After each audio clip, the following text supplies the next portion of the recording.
ಇವತ್ತಿನ ರೆಸಿಪಿ ತುಂಬಾ ಈಸಿ ಮತ್ತು ಸಿಂಪಲ್. ಯಾವ ಅಡುಗೆ ಬರದಲ್ಲಿರೋರು ಸಹ ಈಸಿ ಮತ್ತು ಟೇಸ್ಟಿಯಾಗಿ ಮಾಡ್ಕೊಂಡು ತಿನ್ಬೋದು. ಏನಪ್ಪ ಅಂದರೆ ಎಲ್ಲ ಬೇಕ್ರಿಗಳಲ್ಲೂ ಸಿಗುವಂತಹ ಬ್ರೆಡ್ ಟೋಸ್ಟ್.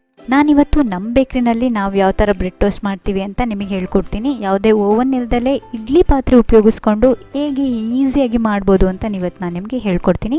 ಇದೇ ರೀತಿ 100% ರಿಯಲ್ ಬೇಕ್ರಿ ಐಟಮ್ಸ್ಗಳಿಗಾಗಿ ಈಗಲೇ ನಮ್ಮ ಚಾನಲ್ಗೆ ಸಬ್ಸ್ಕ್ರೈಬ್ ಆಗಿ ಮತ್ತು ಪಕ್ಕದಲ್ಲೇ ಇರೋ ಬೆಲ್ ಐಕಾನ್ನ ಪ್ರೆಸ್ ಮಾಡಿ ಆಲ್ ಅಂತ ಟ್ಯಾಪ್ ಮಾಡೋದನ್ನು ಮಾತ್ರ ಮರಿಬೇಡಿ.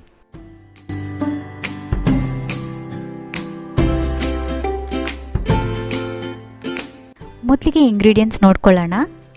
ಕ್ಯಾರೆಟ್, ಈರುಳ್ಳಿ, ಟೊಮ್ಯಾಟೊ, ಹಸಿಮೆಣಸಿನ್ಕಾಯಿ, ಕೊತ್ತಂಬರಿ ಸೊಪ್ಪು ಮತ್ತು ಕರ್ಬೇವಿನ ಸೊಪ್ಪು ಇಷ್ಟನ್ನು ತೊಳೆದಿಟ್ಕೊಂಡಿದ್ದೀನಿ. ನೆಕ್ಸ್ಟ್ ಅರಿಶಿನ, ಉಪ್ಪು, ಎಣ್ಣೆ ಮತ್ತು ಬ್ರೆಡ್. ನೆಕ್ಸ್ಟು ಬ್ರೆಡ್ ಟೋಸ್ಟ್ ಮಾಡೋ ವಿಧಾನ ನೋಡ್ಕೊಳ್ಳೋಣ. ಒಂದು ಪಾತ್ರೆಯಲ್ಲಿ 1 ಮೀಡಿಯಮ್ ಸೈಜ್ ಈರುಳ್ಳಿನ ಉದ್ದುದ್ದು ಕಟ್ ಮಾಡಿ ಹಾಕ್ಕೊಂಡಿದ್ದೀನಿ. ಒಂದು ಸಣ್ಣ ಸೈಜಿನ ಟೊಮ್ಯಾಟೊನ ಚಿಕ್ಕದಾಗಿ ಕಟ್ ಮಾಡ್ಕೊಂಡು ಹಾಕ್ಕೊಂಡಿದ್ದೀನಿ. ಒಂದು ದೊಡ್ಡ ಕ್ಯಾರೆಟ್ನಲ್ಲಿ ಅರ್ಧ ಕ್ಯಾರೆಟ್ನ ತುರ್ಕೊಂಡು ಹಾಕ್ಕೊಂಡಿದ್ದೀನಿ. 3 ಹಸಿಮೆಣಸಿನ್ಕಾಯಿನ ಚಿಕ್ಕದಾಗಿ ಕಟ್ ಮಾಡಿ ಹಾಕ್ಕೊಂಡಿದ್ದೀನಿ. ಇದು ತುಂಬಾ ಖಾರ ಇದೆ ಮೆಣಸಿನ್ಕಾಯಿ. ನಾವು ಖಾರ ಪುಡಿ ಹಾಕೋದಿಲ್ಲ, ಅದಕ್ಕಾಗಿ ಖಾರ ಮೆಣಸಿನ್ಕಾಯಿ ಹಾಕೋತೀವಿ.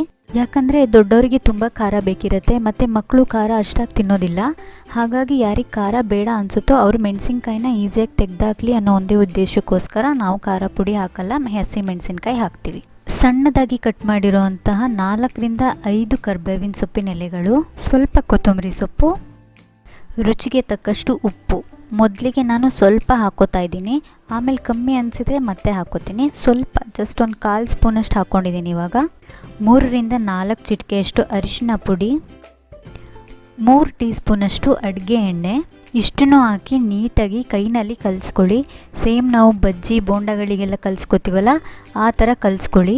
ನಾವು ಹಾಕಿರೋ ಎಣ್ಣೆ, ಉಪ್ಪು, ಖಾರ ಎಲ್ಲ ಒಂದೊಂದು ತರಕಾರಿಗಳಿಗೂ ಸಹ ಹಿಡಿಬೇಕು. ಆ ಥರ ನೀವು ನೀಟಾಗಿ ಕಲಿಸ್ಕೋಬೇಕು. ಇಲ್ಲಾಂದರೆ ಒಂದು ಕಡೆ ಉಪ್ಪು ಜಾಸ್ತಿ ಆಗುತ್ತೆ, ಒಂದೊಂದರಲ್ಲಿ ಖಾರನೇ ಇರಲ್ಲ, ಆ ಥರ ಆಗಿಬಿಡುತ್ತೆ. ಒಂದೊಂದು ಬೇಕ್ರಿನಲ್ಲಿ ಒಂದೊಂದು ಥರ ಬ್ರೆಡ್ ಟೋಸ್ಟ್ ಮಾಡ್ತಾರೆ.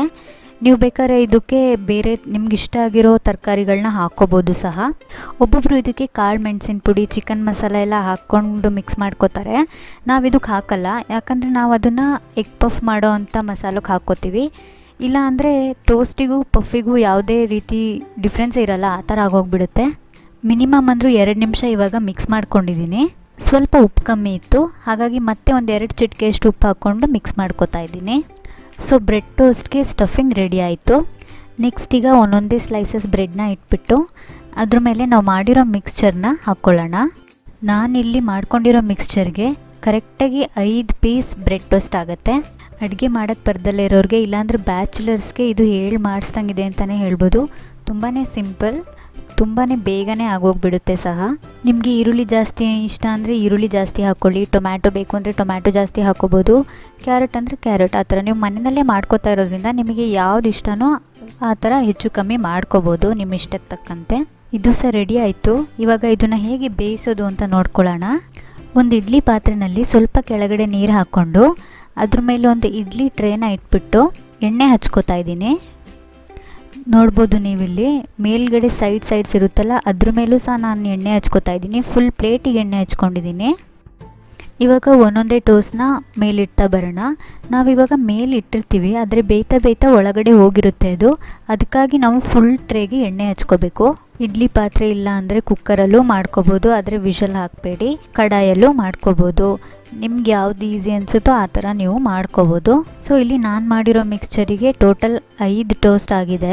ಇನ್ನು ಉಳಿದಿದ್ದು 1 ಬ್ರೆಡ್ ಟೋಸ್ಟ್ನ ಮೇಲ್ಗಡೆ ಇನ್ನೊಂದು ಟ್ರೇಗೆ ಎಣ್ಣೆ ಹಾಕ್ಕೊಂಡು ಅದ್ರ ಮೇಲಿಟ್ಟು ಲಿಡ್ ಕ್ಲೋಸ್ ಮಾಡ್ಕೋತಾ ಇದ್ದೀನಿ. ಇದನ್ನು 12ರಿಂದ 15 ನಿಮಿಷ ಹೈ ಫ್ಲೇಮ್ನಲ್ಲಿ ಹಬೆನಲ್ಲಿ ಬೇಯಿಸ್ಕೊಳ್ಳೋಣ. 15 ನಿಮಿಷ ಆದಮೇಲೆ ತೆಕ್ಕೊಂಡಿದ್ದೀನಿ. ತರಕಾರಿಗಳೆಲ್ಲ ನೀಟಾಗಿ ಬೆಂದಿದೆ. ನಮ್ಮ ಬ್ರೆಡ್ ಟೋಸ್ಟ್ ರೆಡಿ ಆಗಿದೆ. ಇವಾಗ ಇದನ್ನು ಸರ್ವ್ ಮಾಡ್ಕೋತಾ ಇದ್ದೀನಿ. ತುಂಬ ಘಮ ಅಂತಿದೆ, ಖಾರವಾಗಿ ಬಿಸಿಯಾಗಿ ಸಕ್ಕತ್ತಾಗಿದೆ. ನಾನು ಆಲ್ರೆಡಿ 2 ತಿನ್ಕೊಬಿಟ್ಟಿದ್ದೀನಿ. ನೀವು ಸಹ ಇವತ್ತೇ ಮನೇಲಿ ಟ್ರೈ ಮಾಡಿ ನೋಡಿ ಹೇಗೆ ಬಂತು ಅಂತ ನನಗೆ ಕಮೆಂಟ್ ಮಾಡಿ ಹೇಳಿ. ಇದೇ ರೀತಿ ಹೆಚ್ಚು ವೀಡಿಯೋಸ್ಗಳಿಗಾಗಿ ನಮ್ಮ ಚಾನಲ್ NisTimeಗೆ ಈಗಲೇ ಸಬ್ಸ್ಕ್ರೈಬ್ ಆಗಿ. ಇವತ್ತಿನ ವಿಡಿಯೋ ಇಷ್ಟ ಆಗಿದ್ರೆ ವಿಡಿಯೋನ ಲೈಕ್ ಮಾಡಿ, ನಿಮ್ಮ ಫ್ರೆಂಡ್ಸ್ಗೆಲ್ಲ ಶೇರ್ ಮಾಡಿ ಅಂತ ಹೇಳ್ತಾ ವಿಡಿಯೋನ ಇಲ್ಲಿಗೆ ಮುಗಿಸ್ತಾ ಇದ್ದೀನಿ. ಕೊನೆವರೆಗೂ ವಿಡಿಯೋ ನೋಡಿದ್ದಕ್ಕಾಗಿ ಧನ್ಯವಾದಗಳು.